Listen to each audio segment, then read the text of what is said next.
आर्थिक पहलू ऐसा जो मेरे और आपके घर के किचन तक आता है, वो इस वॉर, इस गैर कानूनी युद्ध का आर्थिक पहलू एक एक भारतवासी को झेलना पड़ेगा। मैं आंकड़ों के साथ मैं आपको बताता हूं कि व्यापारिक पहलू क्या है और क्या नुकसान हमें इसका होने वाला है। आप आइए, जो स्ट्रेट ऑफ हॉर्मुज है, जिसको ईरान ने अभी बंद कर रखा है, ईरान ने दो देशों के लिए वो स्ट्रेट ऑफ हॉर्मुज उनके जहाजों के लिए खोल दिया, चीन और रशिया। भारत का नाम उस लिस्ट में आपने अगर उम्मीद की हो तो गलत उम्मीद की थी, नहीं है। क्यों नहीं है वो आपको मैं बता ही चुका हूं। प्रधानमंत्री की आपराधिक चुप्पी, प्रधानमंत्री का गैंग्स ऑफ एप्स्टीन द्वारा जो कंट्रोल है प्रधानमंत्री के ऊपर, प्रधानमंत्री के मुंह से एक निंदा नहीं निकले, प्रधानमंत्री के मुंह से एक शोक का शब्द नहीं निकले, ये कारण है कि स्ट्रेट ऑफ हॉर्मुज जो चीन और रूस के जहाजों के लिए खोल दिया, ईरान ने भारत के जहाजों के लिए बंद है। और आज जब मैं आपसे बात कर रहा हूं, 10,000 करोड़ का भारत का सामान, 38 जहाज और 1100 सेलर्स अटके हुए हैं। पॉइंट नंबर 1 मैं फिर रिपीट करता हूं, shipping assets worth 10,000 crore rupees, 38 ships and 1,100 sailors are stuck. Bharat की जो Indian national ship owners association है, उसने भारत सरकार से आग्रह किया है, गुजारिश की है कि साहब मदद कीजिए। भारत सरकार मदद करने की स्थिति में नहीं है, क्योंकि ईरान के साथ भारत सरकार ने अपने तमाम, as they say in English, bridges have been burnt, सारे पुल तोड़ दिए हैं ईरान के साथ। अब आप किस मुंह से उनको कहे कि साहब हमारे ये 1100 सेलर्स, हमारा 10,000 करोड़ का सामान, हमारी 38 जहाज आने दीजिए? नहीं कह सकते आप। Look at the planning, look at the lack of planning, look at the lack of strategy. क्या नरेंद्र मोदी को इजराइल जाने से पहले नहीं मालूम था ये होने वाला है? क्या नरेंद्र मोदी को ट्रेड डील साइन करने से पहले, रूस से तेल मना कर लेने से पहले, ईरान से तेल लेने के लिए मना करने से पहले नहीं मालूम था ये सब होने वाला है? क्या खाक इंटेलिजेंस मिलती है उनको?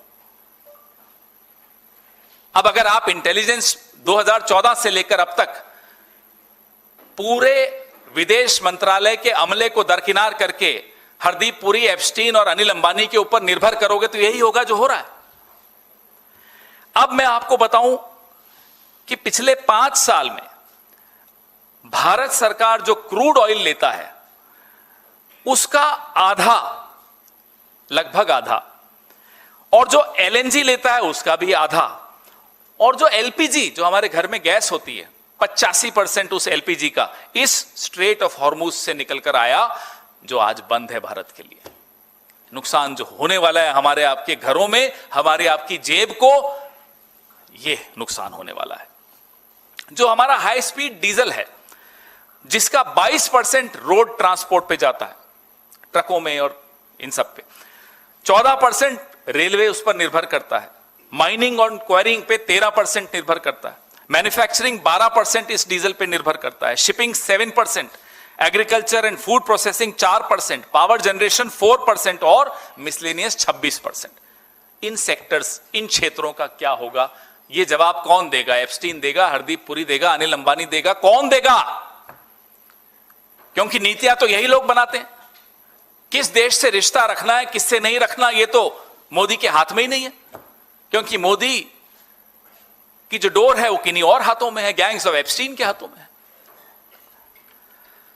गुजरात गैस ने अभी एक निर्णय लिया कि जितने उनकी गैस सप्लाई की एग्रीमेंट्स हैं इंडस्ट्रियल यूजर्स के साथ, उनको रेस्ट्रिक्ट कर दिया गया, उनको सीमित कर दिया गया, क्योंकि संकट की घड़ी है।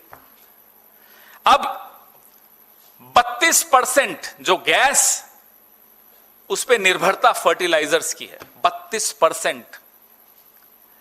सिटी गैस डिस्ट्रीब्यूशन, जो हमारे यहां कुछ जगह पीएनजी, ये सीएनजी है, जो पाइप्ड गैस है, वो है 19%। पावर 12%, रिफाइनरी 8%, पेट्रोकेमिकल्स 4% और बाकी जो है ceramic, chemical, glass, metal, small customer वो 25%। ये हालत हो गई कि अब फर्टिलाइजर मैन्युफैक्चरर्स ने ऑलरेडी अपना आउटपुट कट करने का निर्णय लिया, क्योंकि कतर में जो लिक्विड एलएनजी की सप्लाई आती है वो सस्पेंड हो चुकी। तो मिडिल ईस्ट में जो गैर कानूनी युद्ध हो रहा है उसका मेरे और आपके किचन पर जो प्रभाव पड़ रहा है वो सुन लीजिए। आज राहुल जी ने एक ट्वीट किया, आपने देखा होगा। वही चिंता जाहिर है जो चिंता इस देश के प्रधानमंत्री को तब होनी चाहिए थी जब उनके मुंह पे एप्स्टीन का टेप लगा हुआ था। अरे कोई जादू टोना करो, कुछ टोटका करो, इस व्यक्ति के सर पे एप्स्टीन का डर तो हटाओ। ये एप्स्टीन का डर हम सबके लिए भारी पड़ रहा है। 60% एलएनजी यूरिया मैन्युफैक्चरिंग के लिए हम कतर से इंपोर्ट करते हैं। अब वो कहां से आएगा? हमारी लॉन्ग टर्म अग्रीमेंट्स हैं कतर के साथ, लेकिन आ ही नहीं पाएगा। अब जो इफको है उन्होंने अपने यूरिया प्लांट्स में ऑलरेडी रिडक्शंस कर दिए, कमी कर दी कि नहीं अब नहीं निकाल पाएंगे, नहीं बना पाएंगे।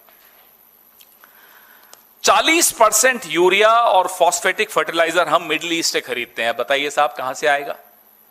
कौन देगा? हरदीप पुरी लाएंगे? एप्स्टीन आइलैंड से आएगा? कहां से आएगा? जो रिसेशन आने वाला है उसकी आप कल्पना नहीं कर सकते। खाद्य सामग्री, तेल, इन सब की जो कीमतें बढ़ने वाली हैं उसकी हम और आप कल्पना नहीं कर सकते। और वो काम हमारा है भी नहीं। वो काम जिनका है वो सरकार में बैठे हैं, वो गैंग्स ऑफ एप्स्टीन के शिकार हैं।